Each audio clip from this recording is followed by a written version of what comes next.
C'est le Couper le son aux gens.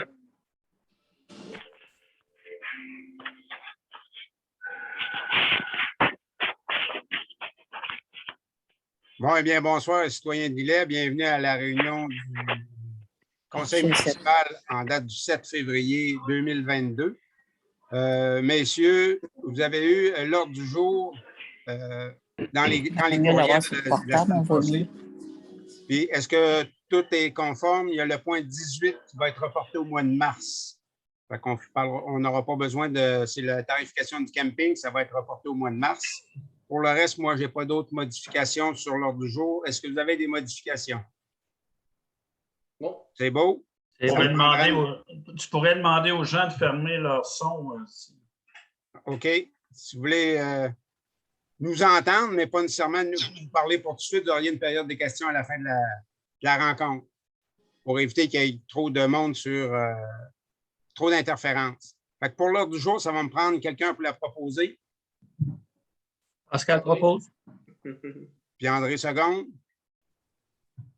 On avait aussi, on a eu le procès verbal de la réunion du 18 janvier 2022. Tout le monde l'a eu. Vous l'avez consulté. Est-ce qu'il y a des choses qui ne sont pas propres à la séance comme telle? Non. Non. Tout est beau. Ça va me prendre une personne pour la proposer. Serge et secondé par Jean Edmond. Maintenant, on est rendu au bloc information du conseil et de la direction. Suivi des membres du conseil, il y a M. Poitras qui aura quelque chose à nous donner. Puis après ça, je ferai le tour avec les autres. M. Poitras. Donc, pour les citoyens, moi, je suis président du comité des matières résiduelles. En fait, c'est surtout là, pour mettre en place la troisième voie ou ce qu'on appelle communément le compost. Parce qu'on a des, comment je peux dire, des obligations gouvernementales, mais aussi environnementales. Puis tout ça, ça devrait normalement commencer en 2023. Ça vient très vite. Puis on a aussi des décisions importantes à faire, je dirais, là, au début de l'été en termes de commandes de composteurs et ou de bacs. Donc, pour ça, on aimerait avoir 2 résidents de Lillet pour siéger au comité, pour nous aider dans notre prise de décision. C'est parce que, oui, il y a des parties plus rurales, puis il y a des parties plus villes à Lillet.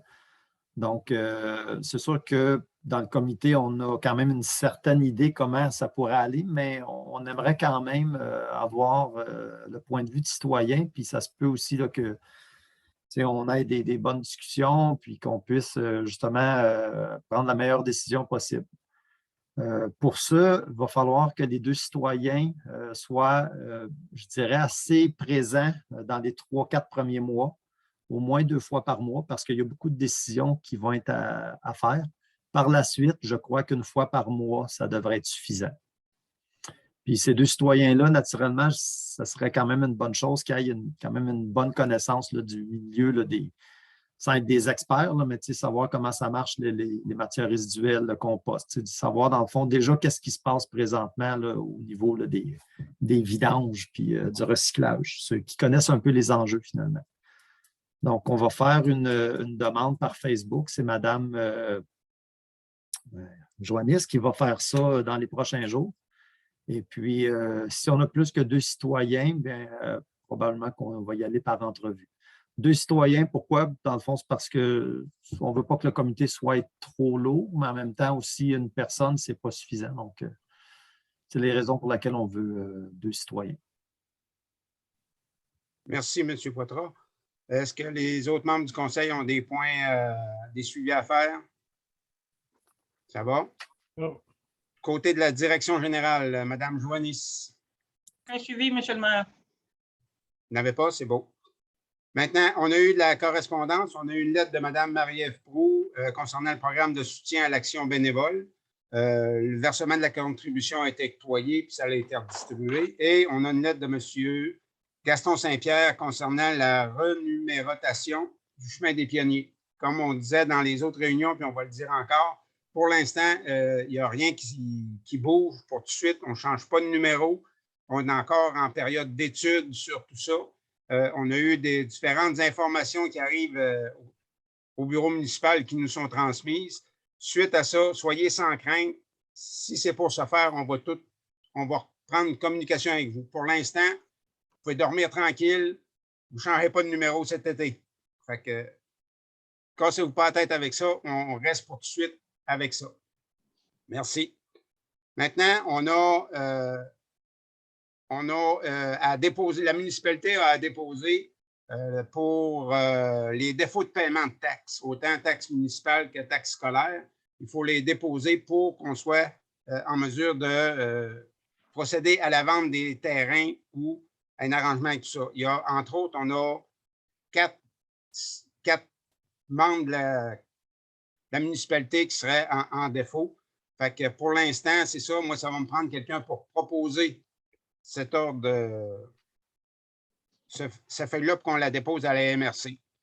Fait que ça me prend, puis on a là-dessus, sur la feuille que vous avez eue, vous avez les taxes municipales et les taxes scolaires. Fait que ça va me prendre une personne pour la proposer, ce dépôt des immeubles pour être vendus pour défaut de paiement de taxes. Qui propose? M. Kirouac, secondé de M. Baudouin. OK. Maintenant, pour représentant lors de la vente des immeubles par défaut de paiement, c'est que soit que ce soit moi ou la directrice générale à titre de représentant pour enchérir au nom de la municipalité lors de la vente pour taxes qui aura lieu le 26 mai 2022. C'est tout simplement pour nous autoriser que soit moi ou la directrice générale puisse aller pour procéder si à vendre, soit pour être capable de rentrer au moins dans nos argents et vérifier ça. Ça me prendra une personne pour proposer que ce soit moi ou la directrice générale pour aller représenter pour ça. M. Cahouette propose, secondé. M. Blanchette. Maintenant, au point 9, on a la modification du règlement d'emprunt 261-2021. C'est un règlement pour l'aménagement des infrastructures au parc commercial industriel Villette-Nord en bordure de l'autoroute Jean-Lesage. C'est des choses qu'il faut présenter. Puis, il manquait, la formulation était différente un petit peu de ce qu'il voulait avoir. Fait qu'à ce moment-là, nous autres, il faut faire un amendement pour corriger ces choses-là pour les remettre suivant ce qu'ils veulent recevoir. Fait que ça va me prendre une personne pour proposer ces amendements que vous avez eus antérieurement. Pascal propose. Pascal propose, secondé. Jean Edmond.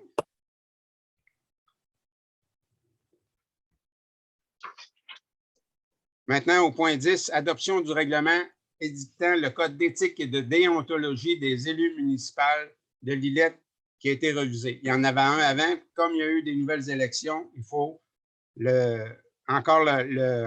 l'adopter encore une fois avec ce qui est les modifications qu'il y a eu à faire, tout ça, pour être capable de le présenter. Attendez un petit peu, on va le présenter après ça.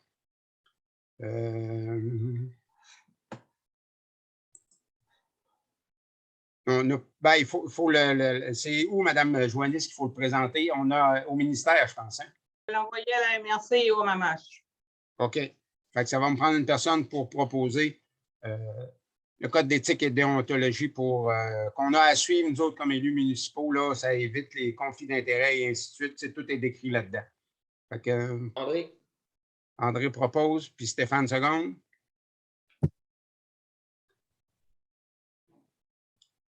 Maintenant, on a des nominations à faire au comité consultatif d'urbanisation. C'est au renouvellement des membres parce qu'il y en a qui sont élus, sont nommés pour les différentes années. Entre autres, dans ce comité-là, on a présentement M. Yvon Landois, M. Michel Laterreur, M. François Gastonguay, M. Sébastien Bilodeau, Mme Marie-Claude Hamel et M. François Gagné et M. Pascal Dernier, qui est représentant du conseil municipal. C'est tout simplement pour rendre ça officiel. Ça me prendra une personne pour les proposer ces nominations-là. Puis une personne pour seconder aussi. Simon. Simon propose, secondé. Jean Edmond. Oui. C'est Maintenant, surtout on aussi, a... Monsieur le maire, si je peux rajouter un point, c'est que les postes sur ce comité-là retombent en élection ou en vacances aux 2 ans. Donc, cette année, on en avait 3 personnes à passer. L'année prochaine, on va en avoir 3 aussi.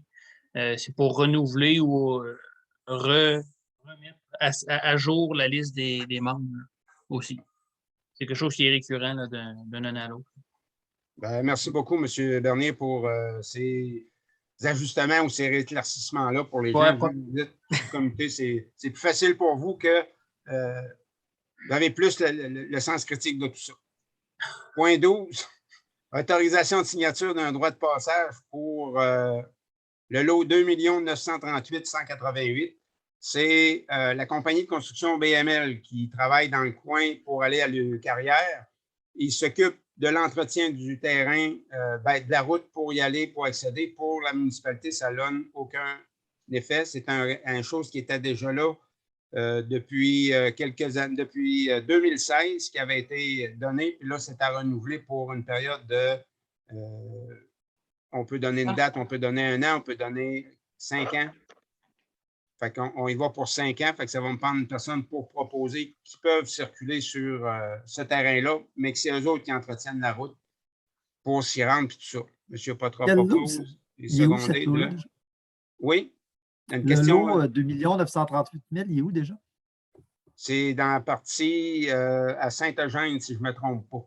Oui, dans le pied de la côte, là, quand on sort Pas du loin chemin du du pont. rocher, là, en montant, là, Oui, dans oui. cette côte-là. Là. Oui. Il y a des bancs de gravier là, du côté est. OK. C'est là. Ça va? Tu proposes-tu encore, Stéphane? Oui. OK. Proposé par Stéphane, secondé de? André. André. Merci. Maintenant, on a... c'est une nomination d'un membre du conseil pour responsable de la démarche de la municipalité des aînés. C'est tout simplement pour la municipalité Amis des aînés. On a un comité qui est formé, puis ça nous prend un représentant de la municipalité, tout simplement pour nommer un de nous autres qui va être représenté là. Il y avait M. Pascal Bernier qui était là. Est-ce qu'il est encore intéressé? Oui, je continuerai le mandat si vous me l'autorisez. OK. Est-ce qu'il y en a? Là, ça me prendrait un proposeur et quelqu'un pour appuyer M. Cahouette puis M. Baudouin pour M. Bernier. Sur ce même comité-là, composé des membres du conseil avec des gens des loisirs et on a la politique familiale et des aînés aussi. Ils travaillent ensemble, mais c'est 2 choses distinctes. Il faut nommer un conseiller là aussi. Puis c'est encore M. Bernier qui est encore là. Il doit être encore intéressé par la suite aussi, M. Bernier? Bien sûr. OK. Fait que ça me prendrait une autre proposition pour ce dossier-là. Proposé par Stéphane, secondé par André. Merci. Merci, messieurs. Maintenant, au point 15, autorisation. Oui? Non, c'est une réunion demain soir de ce comité-là. Oui. OK. Autorisation de signature des contrats pour les activités qui se tiendront au Parc Arc du Souvenir en 2022. Il y a une liste de programmation qui est en cours, puis il va y avoir des contrats signés. La présente autorisation de signature, c'est tout simplement pour déléguer des gens pour être capable de signer. Ça veut dire que si les coûts dépassent 10 000 il faut être 2 pour signer, soit Madame la directrice générale, Madame Joannis et moi-même. Et dans le même bloc, on va mettre sur les contrats en bas de 10 000 ça serait tout simplement la directrice générale qui est autorisée à signer ces contrats-là. Ça me prendrait une personne pour proposer cette autorisation de signature. Propose. M. Cahouette propose, secondé par M. Kirouac. Maintenant, on a, vous savez, durant l'été, on emploie des saisonniers pour la saison estivale, soit pour le camp de jour, la piscine, le camping. C'est tout simplement pour donner l'autorisation à Mme Joannis ou à la direction générale d'être capable de signer les périodes d'embauche pour ces périodes-là. On désigne ça à Mme Joannis, là, à la direction générale, pour être capable de signer les embauches pour l'été 2022. Ouais, Oui, les ça va temporaires. faire ça va faire beaucoup de résolutions sinon. Hein? Là, c'est qui propose? Pascal propose. Pascal propose et secondé de? Madame Joannis, qui va passer une entrevue, Oui. pas se ramasser avec un clown. Pardon, M. Cahouette? Pas se ramasser avec un clown. Non, c'est les personnes responsables de chaque département vont passer les entrevues, ils vont s'entraider entre eux autres, M. Cahouette. OK. Ça va? Fait que la C'est personne secondée, c'était Oui. André? Oui. Ah, OK. Correct. André.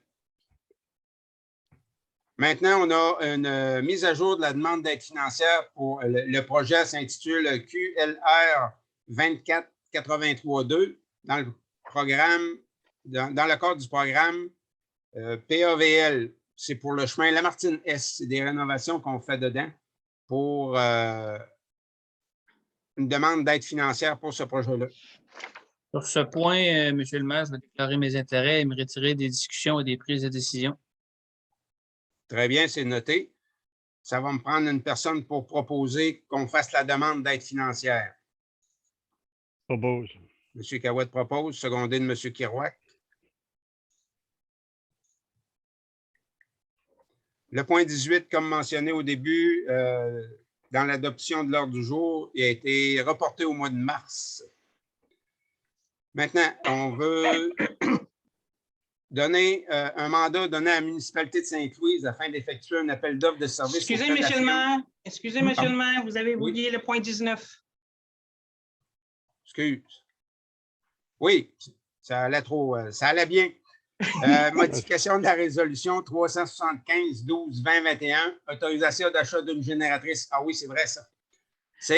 On a autorisé l'achat d'une génératrice à Génératrice Beaumont Incorporée pour la somme de 37 375 plus les taxes. Puis, on leur a donné le contrat, mais les prix ont changé dans le chose. Fait que là, ils l'ont réévalué. Et le coût est encore le moindre. C'est encore eux autres qui ont la cote pour la génératrice, mais c'est au montant de 40 178,13 plus les taxes. Fait que ça va me prendre une personne pour modifier la résolution 375-12-2021. La raison qu'ils ont donnée pour l'augmentation, c'est quoi? C'est tous les différents coûts de tous les différents matériaux, M. Cahouette. Ils n'ont pas pu prévenir ça quand ils ont soumissionné? Quand ils ont soumissionné, c'était au mois de septembre, puis ça a été donné ils ont été reçus on l'a donné au mois de décembre. Dans un mois, ça change tant que ça? Oh, non, oui. non, c'est au début décembre qu'ils ont eu, mais eux autres, quand ils ont fait leur soumission, M. Cahouette, c'était au mois de septembre. Oh, puis de ce temps-ci, ça change extrêmement vite. Ouais. Et on donne la résolution, signer le contrat au plus maudit. Oui. Avant que ça remonte encore. Vendu. Ah, M. Cahouette propose, secondé. Pascal, second. Oui, OK. Pascal, c'est beau. Ben là, Oui, ça va. Battez-vous pas, là. Mandat donné à la... Bon, je reviens à mon point tantôt, là. Point 20, mandat donné à la municipalité de Sainte-Louise afin d'effectuer un appel d'offres de service auprès de la firme Stresstar pour la préparation d'un devis de soumission concernant le projet d'un service regroupé de collecte de matières résiduelles. C'est qu'on regarde avec... c'est un projet d'étude avec Saint-Damas, Saint-Aubert, Saint-Roch-des-Aunais, Guillet, Sainte-Louise pour faire la collecte des matières résiduelles.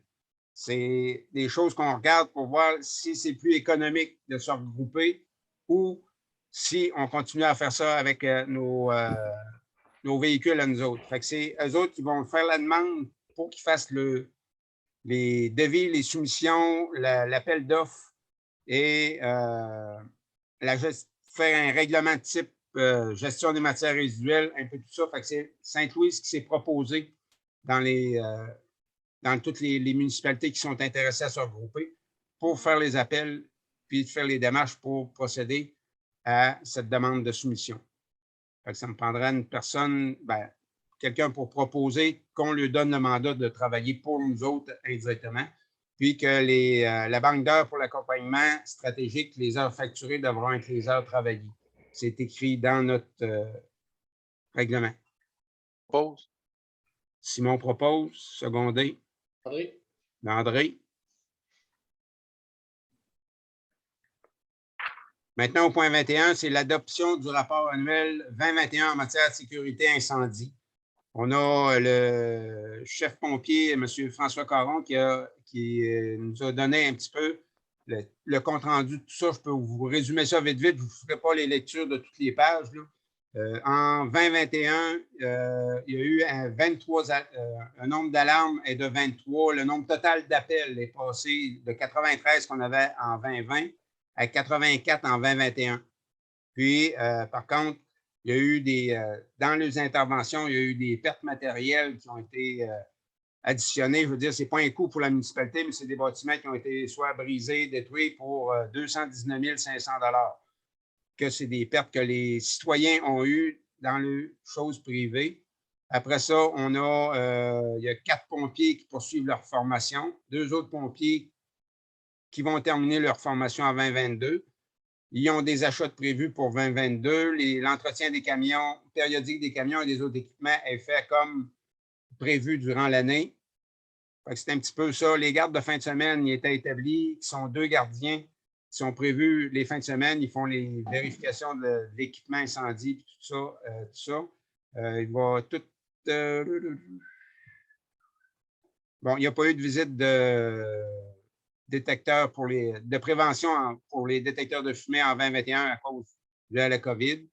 Ils ont les appareils respiratoires qui sont vérifiés aussi, qu'il y a des gens qui sont formés pour travailler là-dessus. Ils ont des pratiques qui vont être cédulées dans le courant de l'année 2022. C'est toutes des petites choses là, que M. Caron nous a données pour tout ça. Fait que là-dessus, ça va me prendre une personne pour accepter le rapport d'incendie puis le proposer, l'adoption du rapport, dans le fond, annuel. Là. Puis ça va être transmis au ministère de l'Éducation. C'est Stéphane qui a levé la main? Oui, je propose. Pascal Seconde. Puis Pascal Seconde. Affaires municipales diverses, on n'a aucun point. Donc, comment dire, on n'a rien. Ensuite, on est rendu au budget. Il y a eu le dépôt des 2 états financiers comparatifs au mois de janvier 2022. Vous l'avez eu, on l'a consulté.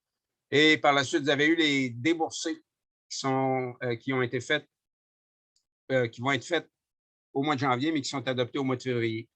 Fait que ça me prendrait pour un montant de 144 903,98. Vous avez eu les détails de tout ça. Vous avez posé des questions sur certains points, ça vous a été répondu. Est-ce qu'il y a d'autres questions sur ces points-là? Ça va? Ça va me prendre une personne pour proposer les déboursés, pour approuver les déboursés pour le mois de janvier. Pascal propose. Pascal puis Serge Seconde, ça va? Oui. Merci, messieurs. Maintenant, on sera rendu à la période des questions.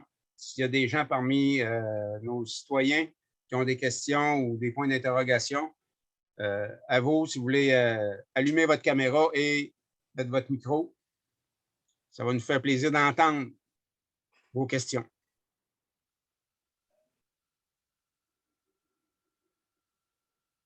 Tout a de l'air correct. N'oubliez pas, si vous avez la chance de dire à vos autres concitoyens que la renumérotation pour le chemin des pionniers, ça a été suspendu pour l'instant. La lettre que vous avez, vous pouvez faire un brouillon avec, l'envoyer à la déchiqueteuse, il n'y a pas de problème. On va vous réinformer à ce moment-là quand on va avoir plus de détails. Mais pour l'instant, soyez tranquilles, tout est sur la glace. Tout est arrêté pour l'instant. Merci beaucoup d'être venu à notre réunion virtuelle, puis au plaisir de se rejaser là, dans les mois qui vont suivre. Merci beaucoup. Ça me prendra une personne pour fermer la séance. M. Cahouette. Merci beaucoup. Bonne semaine. Bonne Merci. Je demanderai au conseiller de rester, s'il vous plaît, puis Madame la directrice générale. Juste un instant, je ne trouve pas où fermer mon... Je peux